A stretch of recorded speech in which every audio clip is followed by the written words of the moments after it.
Greetings to everyone. So today we are going to study about crystal field theory. So crystal field theory is very important in coordination complexes. So earlier we have studied about valence bond theory and molecular orbital theory.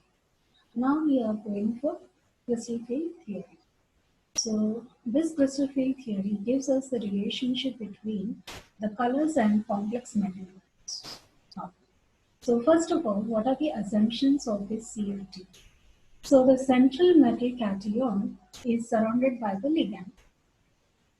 Okay? Then the ligand may be ionic or non-ionic, or it may be a neutral charge. That is, it may be a positive, negative, or a neutral charged ion, like F minus, Cl minus, the neutral like H2O and NH. So the electrons of ligand does not enter the metal orbital. Thus there is no orbital overlap which is going to take place. Okay.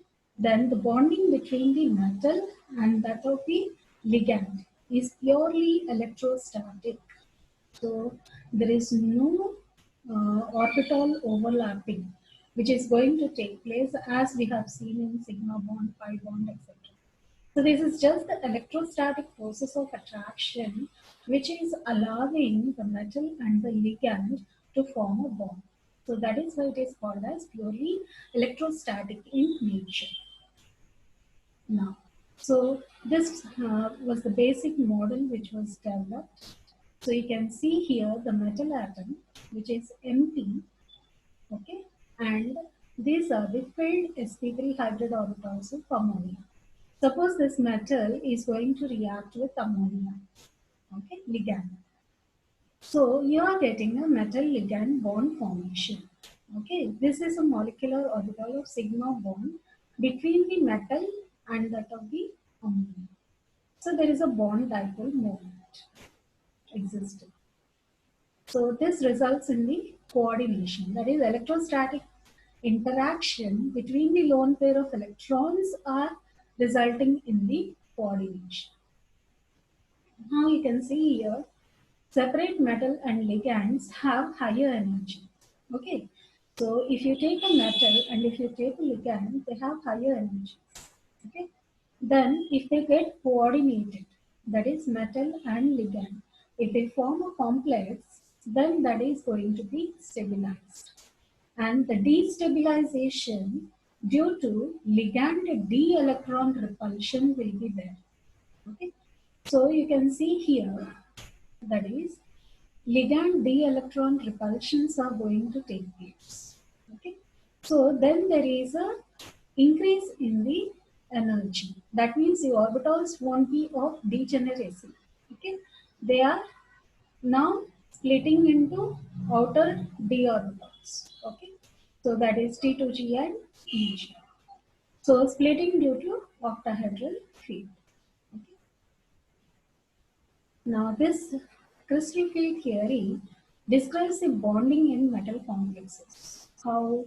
By electrostatic interaction between the ligand and the metal. So all of us know that d orbitals are of 5 types. There is dxy, dyz, dzx, dx square y square, and dz square. Okay. So these orbitals, they are aligned along the octahedral axis, which will be affected the most. Okay.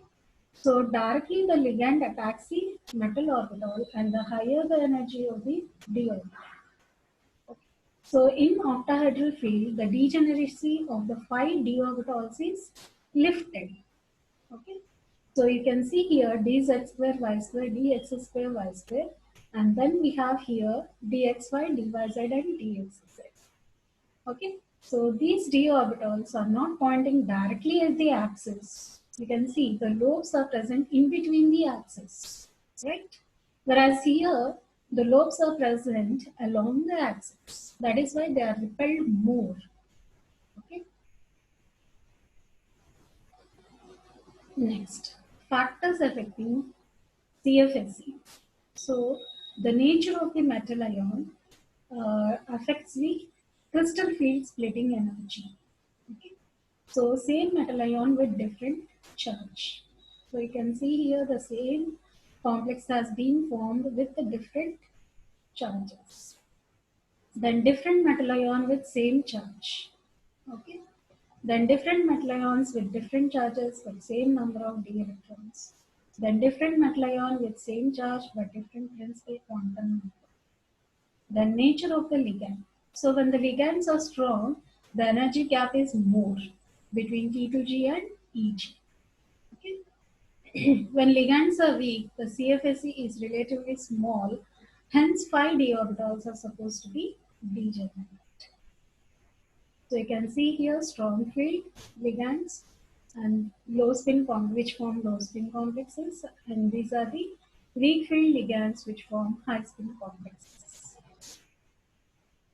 Now this is the nature of the ligand, that is distribution of electron in high spin and low spin complexes. So how do they arrange themselves in D1 to till D10?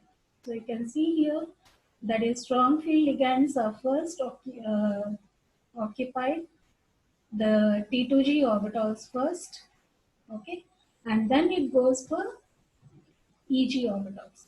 Whereas in weak field ligands, you can see the weak field ligands, T2G orbitals are filled, then it is going for EG, okay, then pairing is taking place.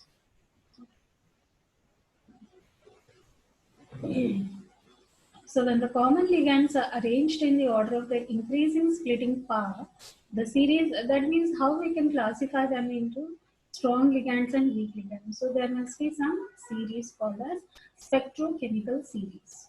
Okay, so because of this series, we are able to find out which are the strong field ligands and which are the weak field ligands.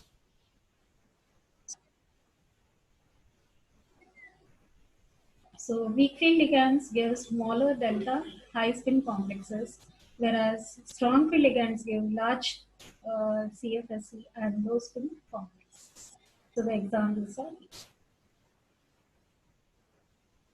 Thank you.